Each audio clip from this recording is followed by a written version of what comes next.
Travis about that. All right. So just like Travis said, Bella is, from Irrational Labs. And, at the beginning of the year, we had, Kristen Berman, who's the co-founder of Irrational Labs, with, Daniel Ariely, come talk to us. And by popular demand, we're bringing somebody to continue talking about behavioral economics. When we talked about, what the topic of tonight's, discussion would be, I got so excited. You are what you buy is kind of a scary statement. So I'm looking forward to, hear more and learn more. And welcome, Bella. Thanks, guys. And sorry again for being so late. It was a 2-hour drive from Palo Alto. So my name is Bella, and I'm with Irrational Labs. How many of you heard Kristen's talk? Just so I know if I'm, repeating myself a little bit. So today I'll be talking about identity, which isn't something we usually talk about in behavioral economics. And the reason for that is that we generally start with the approach that it's easier to control the things in people's environments rather than the people. But we also know that people use identity and customer identity quite a bit in developing products, quite a bit in marketing their products. And so I thought it'd be important to sort of create some sort of structure or framework around this to help you guys understand how to think about identity when you think about your customers. But first I kind of wanted to backtrack, and for those of you who aren't familiar with behavioral economics or kind of psychology, backtrack into why I think this is so interesting, and start off with what got me into this. So, have any of you seen this before? Yeah? Okay, for someone who hasn't, what do you think this is? A hat? A what? A sail. A sail? Snail. Snail, it's a snail. Okay. Graph. A what? A graph? Yeah, it's a bimodal graph. A what? Did you just give it away? Yes, this is a boa constrictor who has swallowed an elephant. And this comes from the book called The Little Prince. And I always found this so intriguing. So The Little Prince meditates on this idea that when he shows this picture to adults, what they see is a hat. All the adults in the room. When he shows it to kids, what they see is a boa constrictor who's just swallowed an elephant, right? And it's this idea of people see different things depending on who they are. And I'm just so intrigued by this, and this is how we generally think about behavioral economics, is why do people see the things the way they see them, and often in a way that's sort of irrational. So, what drives our perception? Well, in behavioral economics, we think about two different things that drive our perception. First is the environment. So as you can see here, who's trying to be really helpful to Homer, right? He put the donuts way back here. He put the fruit right up front. He's controlling his environment in hope that Homer will go for the fruit instead of the donuts. But then there's also the mindset. And that's sort of how you think, what you identify with. And for Homer, that's donuts, right? And the way we think about this is the environment tends to be this bottom-up information that we're getting, and the mindset, who we are, is the top-down information. This is sort of what I was suggesting, why generally when we start talking to companies, we think about this bottom-up approach first. It's just generally easier for companies to control this part of the equation rather than the top-down part of the equation. But today, for the most part, we'll be talking about this top-down part and how to think about that. So what is identity? So identity, William James was the first one in our field, at least, to sort of start talking about identity, hypothesizing about what identity might be. And he had this model of 3 parts of identity. There's the pure self, which is our history, who we are, who we want to be. There's the physical identity, right? That's our body, sort of the things, what represents us, our mindset. And then there's the beliefs. I might have messed that up. There's the physical, that's our body, that's the material sort of things. And then there are the beliefs, which is sort of our mindset, what we think about, what our religion is, what our general frame of reference is. So it's still sort of a debated definition, but generally now we think about identity as a social category or set of social categories. And along with those social categories, we have social norms. So people expect us to behave in certain ways. If we identify with a certain social category, we expect ourselves to behave in a certain way if we identify with a certain social category. So let's start talking a little bit about identity. So the way I wanted to approach this is first talk about the psychology that's associated with identity. So we're going to talk about self-complexity, so more about like what the identity is made up of, belief in change, how we think about identity. And from that, we'll move into how identity plays a role in consumer behavior. So let's start off with self-complexity. So this is this really interesting idea that self-complexity is how many identities we define ourselves by, right? And so it could be quite a few identities. And this is how we define ourselves. So someone else might view us and say, gosh, you're so many things, but if you to yourself are only a couple things, that's your self-complexity, right? And the idea with self-complexity is that it's generally better to have a lot of complexity, right? As a human being, to buffer you against any sort of threats in your environment, it's better to have a complex identity, be defined by multiple things. And that's sort of intuitive, right? If I have a complex identity and a few things go away, God, I lose my job, I hurt my knee, I can't run anymore, that's okay. I still have all these other things to fall back on. But if I have one really important identity or just a couple of really important identities and that goes away, well, that's quite threatening. Do we have a lawyer in the room?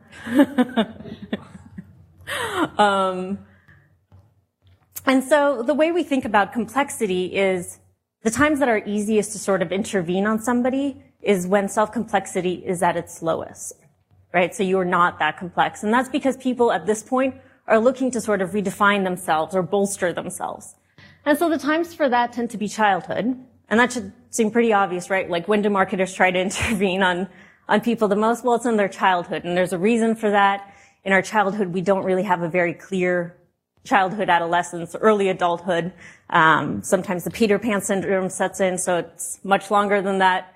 But it's generally the time when we haven't really defined ourselves. We don't know exactly who we are. And so we're looking for external sort of help of defining who we might be. So childhood's a great time. Life transitions. So life transitions are those times when self-complexity might be threatened a bit, right? You might have all these identities, but one of them is taken away, or a couple of them are taken away. And you're looking to sort of reaffirm that identity, bolster it in some way. And in other cases, just threatening situations. So it's not so much that you've lost an identity, you're no longer a lawyer, you're no longer a runner.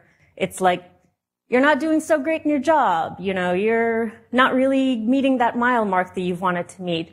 That's a threatening situation when people tend to look at externalities or external factors to sort of help bolster their identity.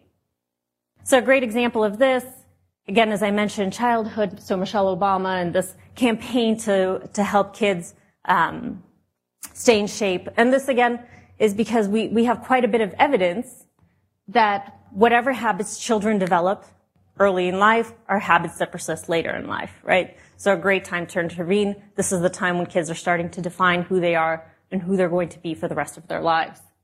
Sounds kind of dramatic, but there is quite a bit of substantial evidence, both in healthcare and education, that the things you learn early in childhood tend to persist throughout your life. So moving on to mindset. So mindset is how we think about our identity. And this is really great work that was done by Carol Dweck. Anyone familiar with this work on mindsets?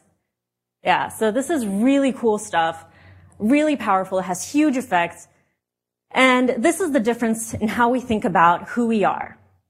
Who we are, our skills, our ability to change. So the way to think about this is there's fixed and there's growth. And generally fixed is this idea that we are who we are. People don't change, right? Versus growth, which is the idea that we're sort of a capsule that can expand, that can contract. It's a matter of what you fill it with. It's how much you want to learn. So it's this difference between how we talk about, people being talented, people being geniuses, and it's this idea that that's who you are. If you're good at something, you're good at it. If you're not, you're not. Versus growth, which is, as much effort as you put into it, that's how good you're going to get. It only gets better through hard work. Right, and the way that these sort of manifest themselves is as you might expect. So if there are challenges, people who in a fixed mindset tend to avoid challenges. They tend to avoid obstacles, not put in a lot of effort. And again, the idea is if you think that you're sort of preset in what you can do and who you are, you won't be really looking for information to change. And anything that sort of suggests that you're not doing well is just a suggestion that, no, you're not that good at it. Right? So you see it as being threatening. So if there's criticism, you tend to avoid that. You back away from it. People doing better than you, right? you tend to see that as a threat. And I think this is really interesting in the context of a world where everything is shared and everyone is always able to compare themselves to others, that this must be a really threatening world. And just from a life skills perspective, better to be in that growth mindset than the fixed mindset. So this is this idea that first, if you have any sort of product where you're trying to get people to change how they do something, you really need to make sure that they're in this mindset that they can actually change, right? Because if they're in the mindset that they can't, then anything that's criticism or anything that's talking about change, that's not even something that's in their worldview. That's not something in their scope. And so Khan Academy actually did a really great job of incorporating this. They worked with Carol Dweck in order to incorporate this. And it's this idea that before they even try to ask you to learn anything, they need to get you into the right mindset that you can learn something. So this is where I was going to show this video. Close to talk. Very good. Whoops. See if this works.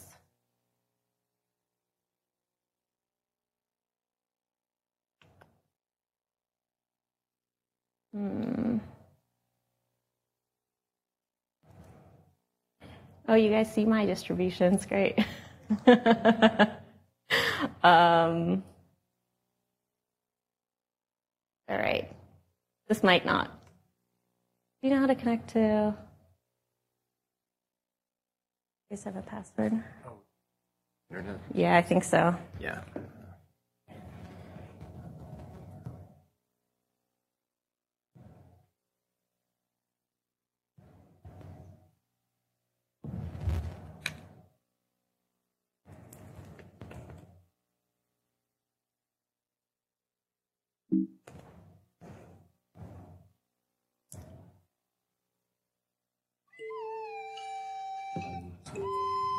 I just need to move it over. Nobody's born smart. We can do a little mirroring.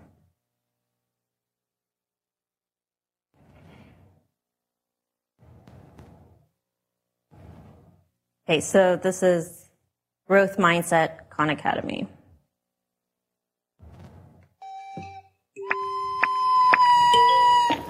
Nobody's born smart. We all start at zero. Can't talk, can't walk, certainly can't do algebra. Adding, reading, riding a bike. Nobody's good at anything at first. There was a time when Einstein couldn't count to 10. And Shakespeare had to learn his ABCs just like the rest of us. Thankfully, we're born to learn. Slowly, surely, you stumble, slip, crawl, fall, and fail, and fall. Frustrating, confusing, trying, struggling, until one day, you walk. One foot in front of the other, one idea on top of the next, each wrong answer making your brain a little bit stronger. Failing is just another word for growing, and you keep going. This is learning. Knowing that you'll get it, even if you haven't gotten it yet. Because the most beautiful, complex concepts in the whole universe are built on basic ideas that anyone, anywhere, can understand. Whoever you are, wherever you are, you only have to know one thing. You can learn anything.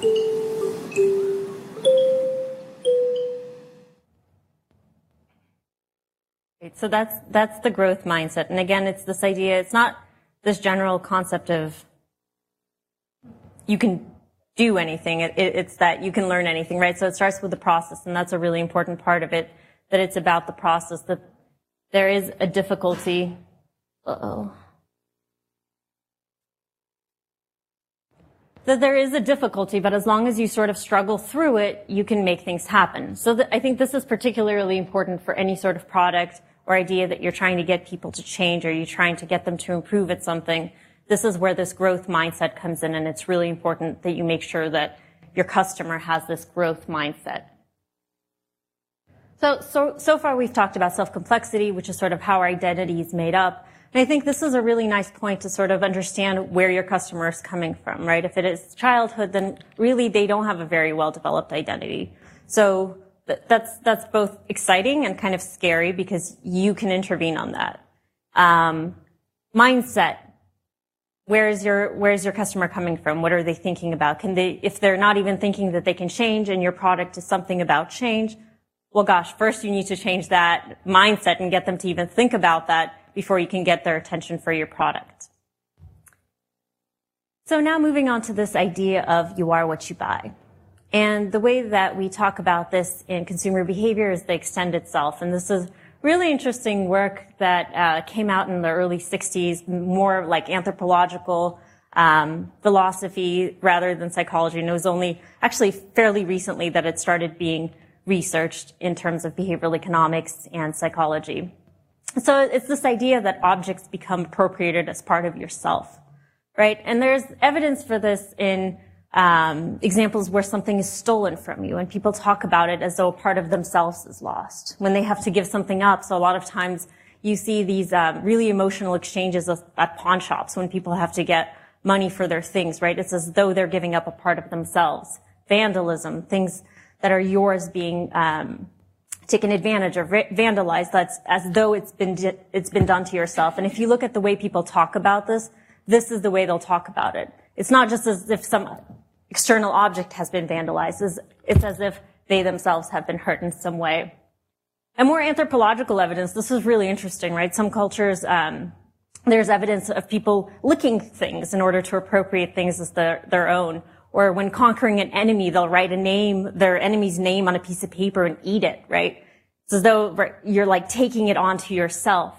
And objects imbue us with power. So a great example of this is the midlife crisis, right? You get a fancy car. Why do you get a fancy car? Because it has this ability to make you feel as though you're different than what you actually are, right? You're not just some geek in a car. You have this beautiful Jaguar that just like purrs when you pull up next to some blonde, and it's fantastic, right? It imbues you with power that's beyond yourself.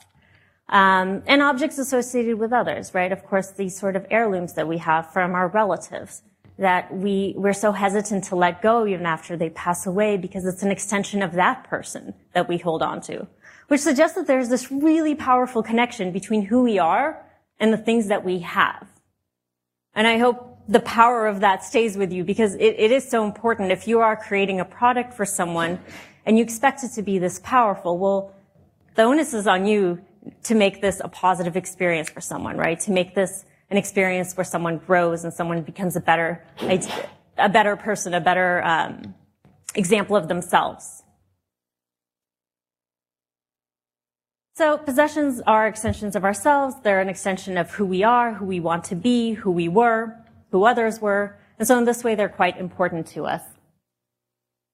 So I wanted to talk about this in two different ways. So this comes back to this idea of mindsets versus the environment. So first, we're going to talk about maintaining or restoring identity. And this is still sort of in the mindset domain. So this is the top-down sort of part of the pipeline. And then we'll move on to creating and activating identity. So that's more of the bottom-up. So how do you get people to think about certain identities? How can you control that in their environment? So in terms of maintaining identity, so what is identity? Again, it's this idea of a balance between social norms and behavior. So it's a norm that we know that exists and where we actually are. And what we're always trying to do is sort of balance those two out. And this is what we call self-concept clarity, right? So you have a clear sense of who you are. And so people are always trying to maintain this. So when a certain identity is threatened, they look to restore that identity. Sometimes that can happen internally, right? I can sort of think through something and say, well, just now I wasn't that generous, but yesterday I was. Yesterday I did this really nice thing for my friend. Another way to do it is to look for it in some sort of external world or in the external world. So a great example of this is this experiment that was done on power. So a lot of times the way we study this in the lab is we get people to, we amplify a certain identity or we reduce a certain identity and then we see how they behave. So in this case, we're talking about power. So you get people to feel as though they have quite a bit of power, which means they have control over resources, they have control over other people, or that they don't have that much power, right? Not a lot of control over resources or others. And the way you do that generally in the lab is you kind of write about a time when you felt like you were in low power, high power, and then you see how people behave.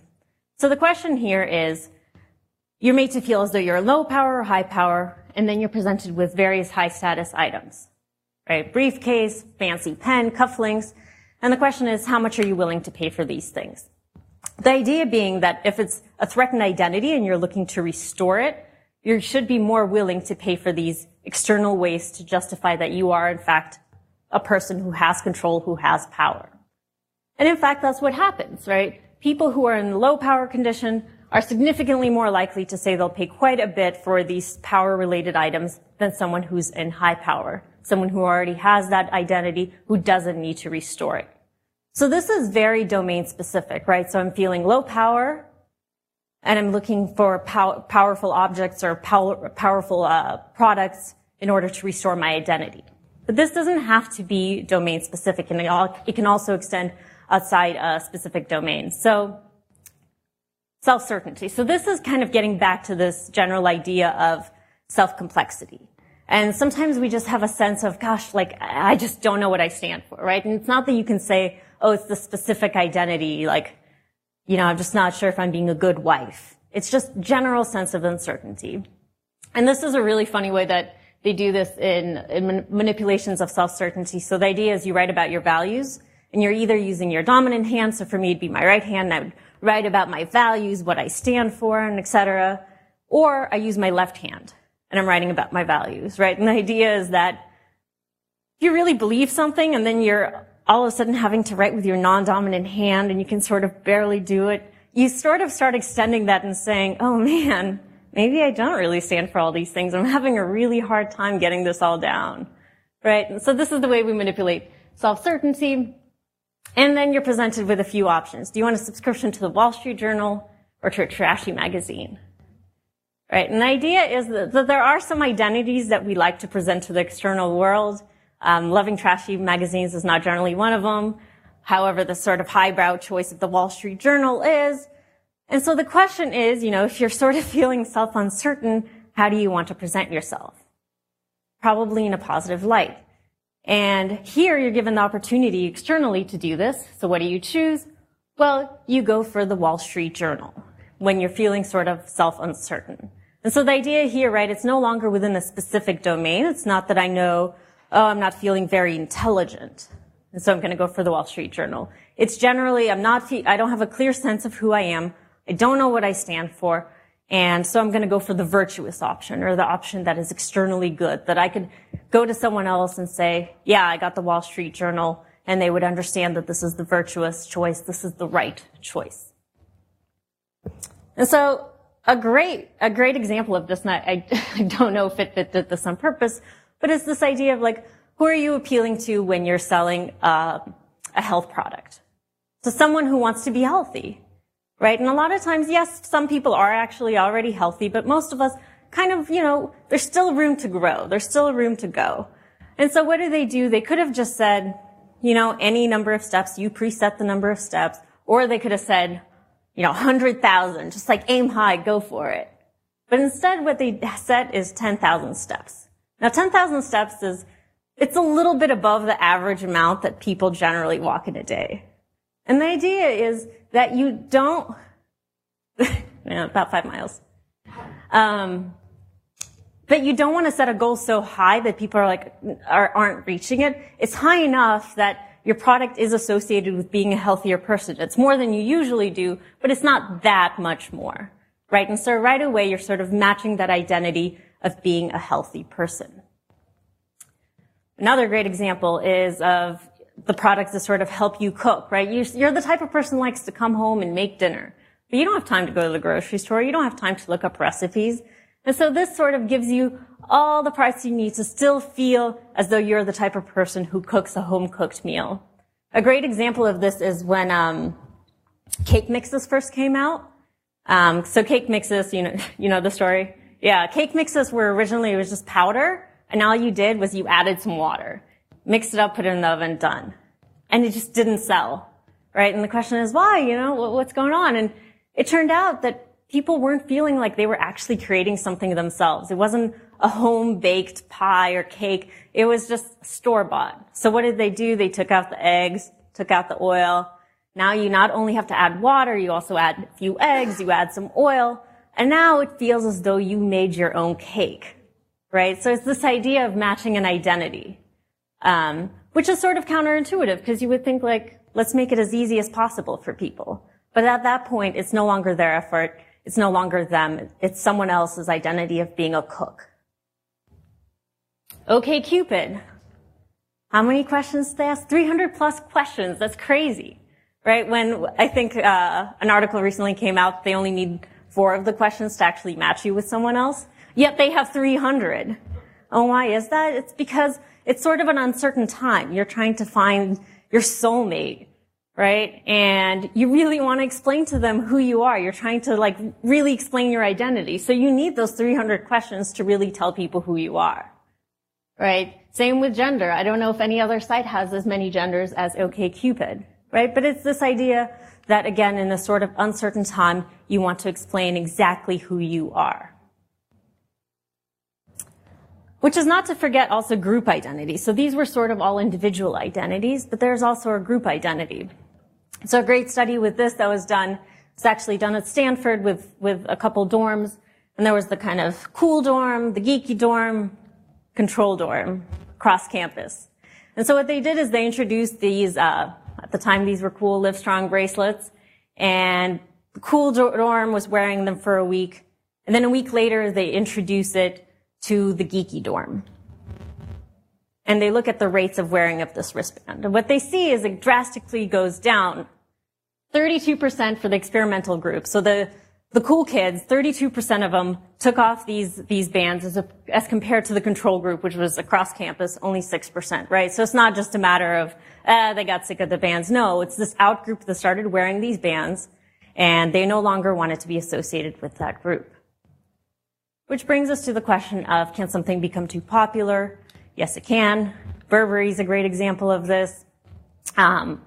They became so popular, they sold this plaid pattern to everyone. You know, there were like dogs wearing Burberry sweaters. There were placemats with Burberry patterns on them.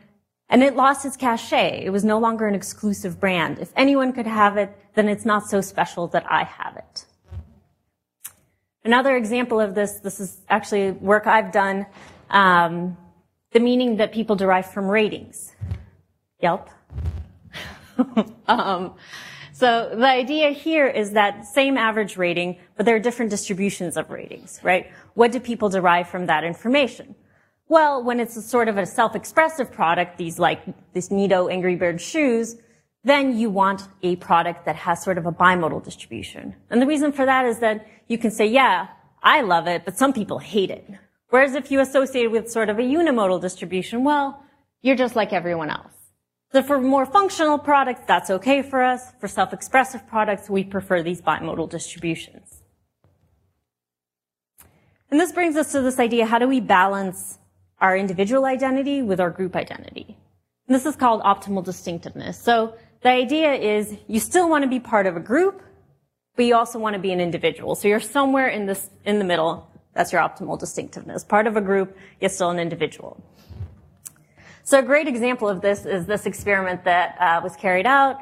So you're told you're in group A, and these are the preferences of group A, whatever your in-group is, right?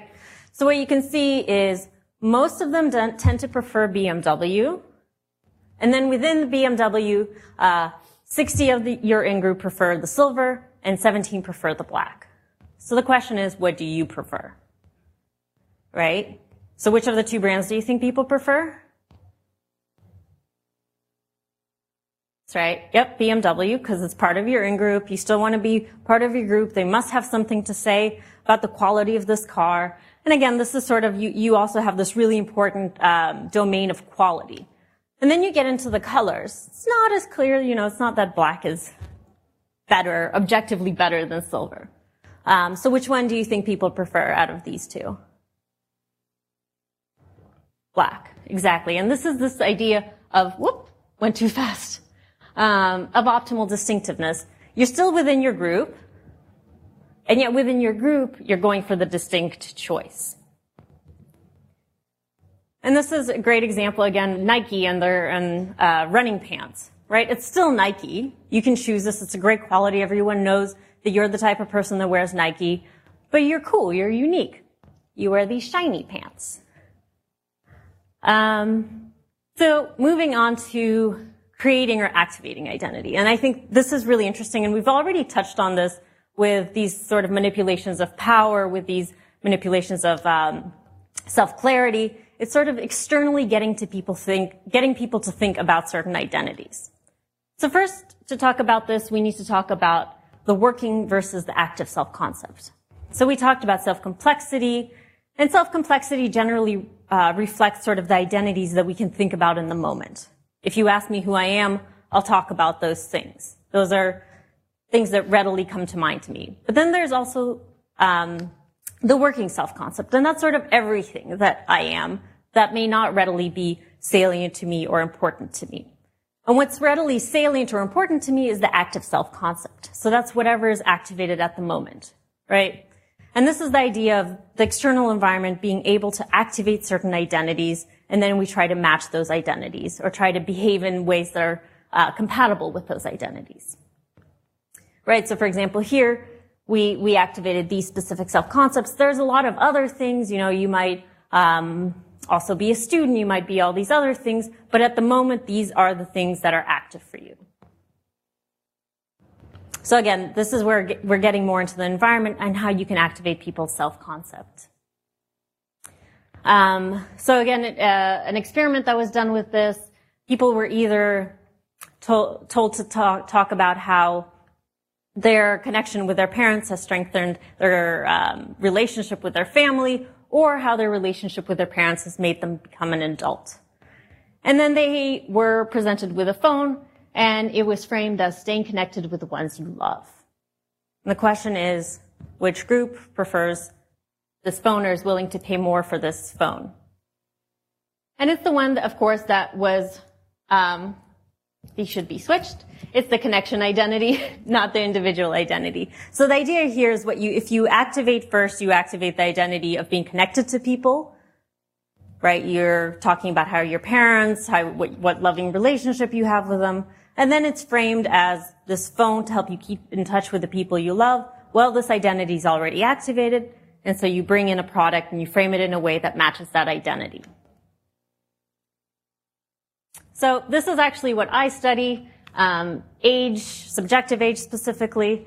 And this idea is that we've all at some point have felt young or old, regardless of how old we are, right? So if I ask you to compare yourself to Samantha and she's 15, she's a high school student, how old do you feel? Where you're like, I feel pretty mature. I feel old relative to Samantha. I probably have a few things to teach her.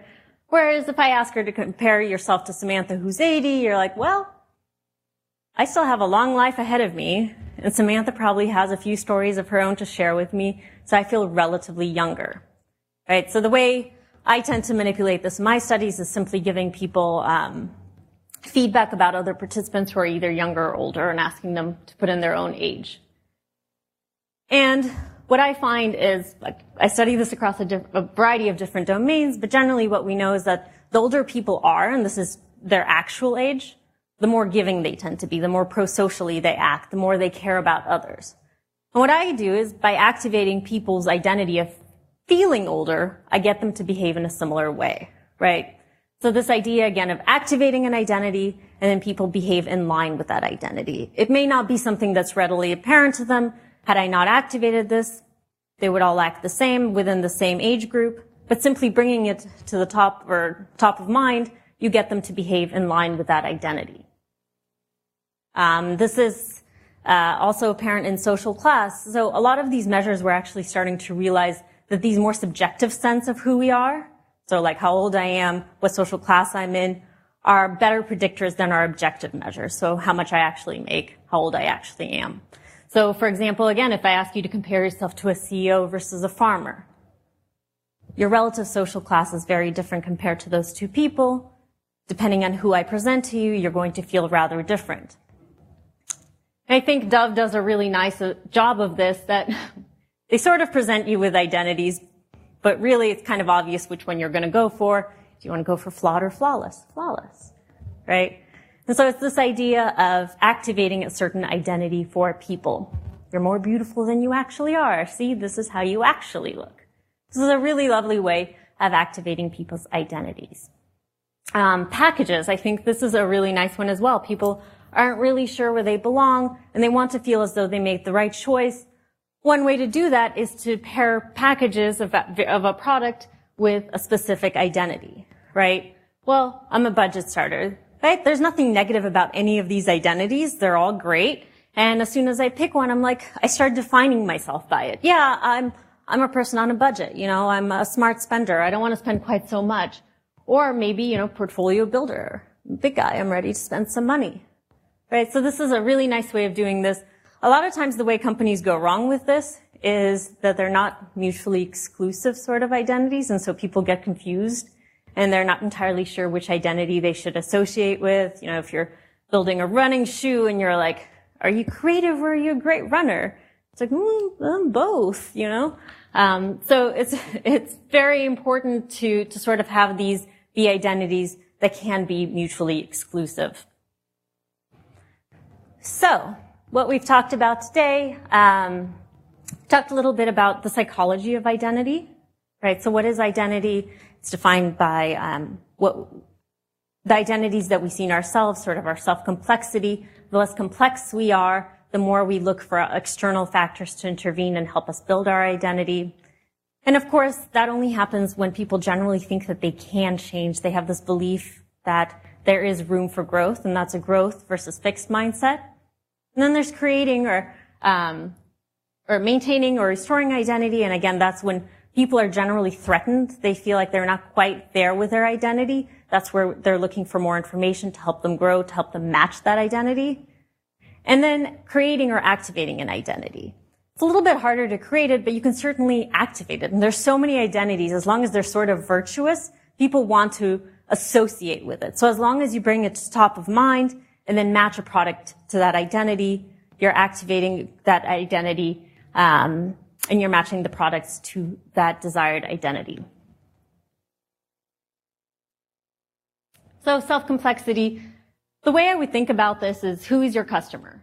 What other competing identities do they have, right? Are there any identities that might be competing with the identity that you're trying to get them to go for? Are you asking them to change an identity? And a lot of things are, right? There's so many self-improvement products. You really are asking them to change an identity. The question is, do they even believe they can change that identity? And if not, that's your first step. That's your first hurdle. That's your first barrier. And then identity, products.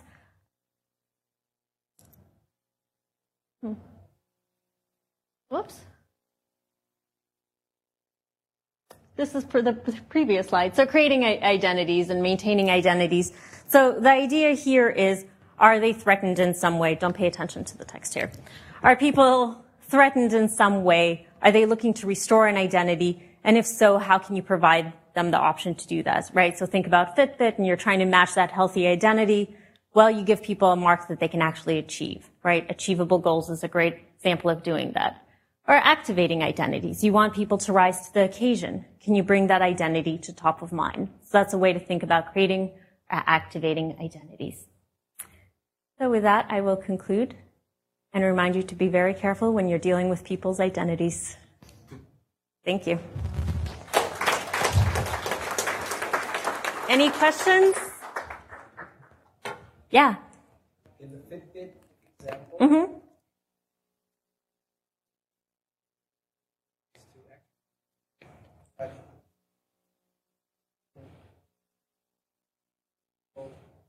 a little bit more frothy, compensate. Well, no, the idea is that they're already in that moment where most people who are probably buying it aren't people who think like, I'm the healthiest person alive. They're already in that state of, I'm not really sure about how healthy I am.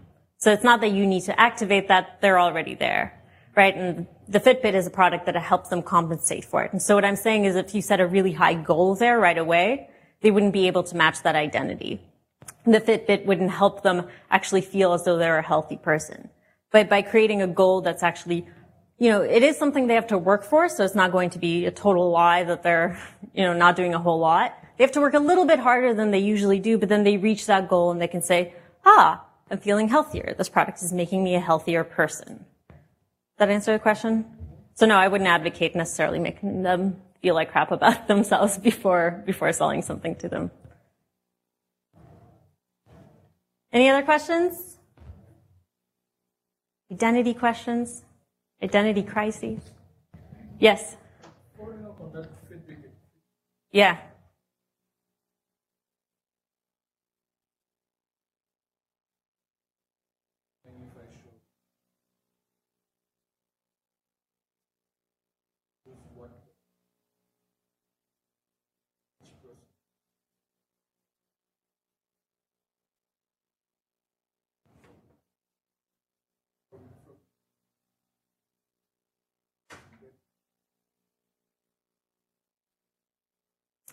I mean, I think it depends. So stop me if I'm not totally answering your question. I think it depends on your product, right? If the general goal is to be healthy, then it's fine. It's fine to set that goal. And I think the important thing with Fitbits that I didn't talk about today, but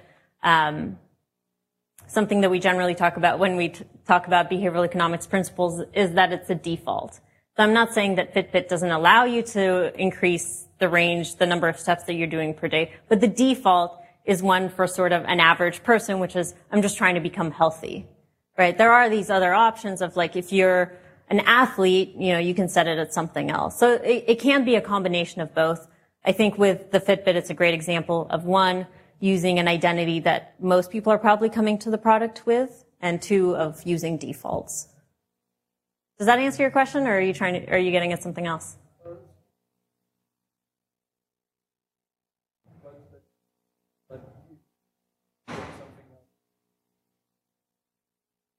Mm-hmm.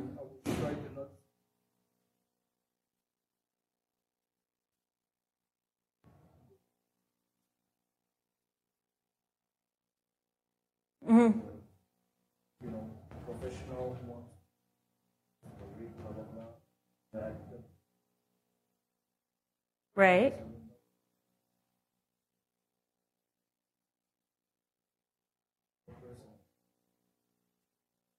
You absolutely, I agree with that. I think you should have various personalities and personas, but that's like an extra barrier for a product, right? Is to get someone to actually make a choice in something. And that's where that default comes in, right? Yeah, you should certainly have that. Most people, probably especially people coming to it with sort of like, I just want to get healthier. They don't have a whole lot of time. They'll say, yeah, I'll make this decision later of who I am. So it's nice for them to have a default. So it's a combination of both. I think defaults are generally a good way to go with that. And in considering those defaults, considering the identity that most people come to your product with. Yeah. So you mentioned how those basics were failure identity, like the identity. Mm-hmm. What are of the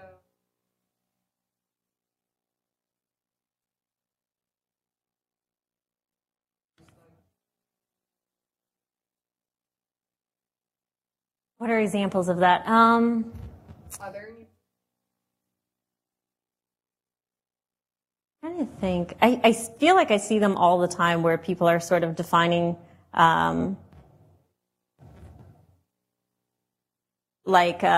defining something. So if it's like levels of support that you want to get, and sometimes people will say like the most expensive one is like someone who's just a really committed person, right? And sort of levels of commitment, so it defines sort of your value as a person. And the idea there is like, you can't self-select into a lower tier of something and still feel good about yourself because you're always sort of feeling crappy. And so in that way, you might just not select to be in that at all. Whereas with the example I gave, it was nice because you could still feel positive about yourself. Whereas all these things might be framed positively, but when it's relative to the like ultimate tier, it doesn't seem as great, then you're sort of left feeling unsure of yourself. Does that make sense? Yep, you. Yeah, this might be slightly off the target. Since Yep. you seem like you know what you're talking about. That's good. Let's say you're developing a product and you want to define the identity. You want to know the identity of the people, so you can write to it. Mm-hmm. Department of Motor Vehicles seems to have no asking this question, but most websites seem to have the problem, which is sex, gender. You know, they're interchangeable, clearly defined, different, but are interchangeable. Let's say you wanted to define Facebook as that. Mm-hmm. How do you deal with that? If you want to define, let's say you want to point somebody in dresses or into the women's shoe department or whatever, it's up front, sort of, you know, demographics of how old they are and what sex they are. And you're saying, get around what? Are you saying that it's offensive to people, or are you just saying people don't like to answer that question? Both. I mean, because you ask the question, what sex are you? You might say, I'm male or female. They have a drop-down box. Uh-huh. So you can have there are multiple ways to answer that. One is to just, have a lot of options so no one feels as though they're being left out. The other one is to not say it explicitly, right? There is an element, clearly we didn't talk about all identity research, but there are times when people don't want to be completely feel like they're being defined by one thing, right? We like to think that we're many things. And so sort of asking a question that doesn't explicitly ask that, but gets to it indirectly is a great way of doing that. Right? If we know that 90% of women prefer one thing over men, right? Just asking about that rather than asking, what is your gender? So sort of getting around it. Yeah. Is that getting at? Yeah, I think when you brought up that example of showing a woman there, honor and all, behind her. Right. Out at me, I said, that this is, you're actually a woman.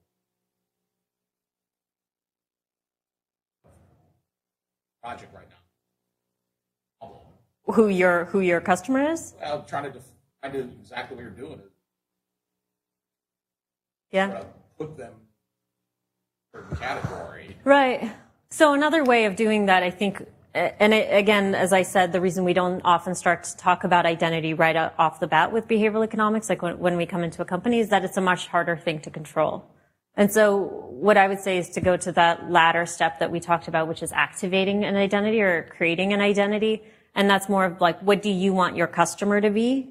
And how do you activate that identity within them? So don't seek to understand their identity, seek to uncover the identity that you want them to have with your product. Yeah, that's good. Yeah. Is it possible for a product to activate different identity people? So I'd love to hear the second question. Has a product ever, i.e. it attract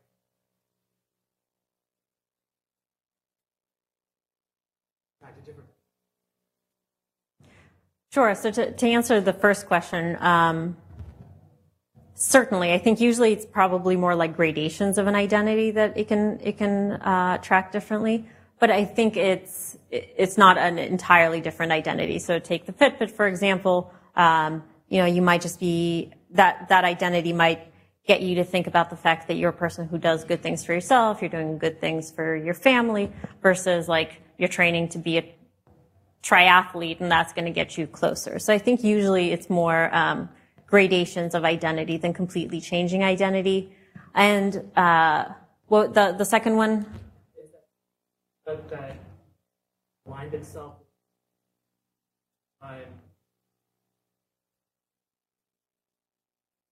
Yeah, Burberry was an example of that to some extent, right? So initially it was this exclusive product, and the more that they sold this license to this checkered pattern, the more it attracted a whole different identity, and the more it lost its original appeal to the initial identity that it was trying to appeal to. Another example with those distributions, so what people I think often try to do is they try to be everything to everyone, right? And so what you would see if it's your product and you see this sort of bimodal distribution, what you might infer is, gosh, there are these people who really love it, and then there are these people who hate it. Let's fix this product for the people who hate it, make it better, right? But in that way, you're sort of losing the appeal to the crowd who really likes the product to begin with. So it's also like how you take the feedback from your customers and how you use it. I think we're all done with questions for tonight. Sorry, guys. I'll stick around after though, so you can ask me after. Bella, thanks. That was awesome. I learned Thanks. other things.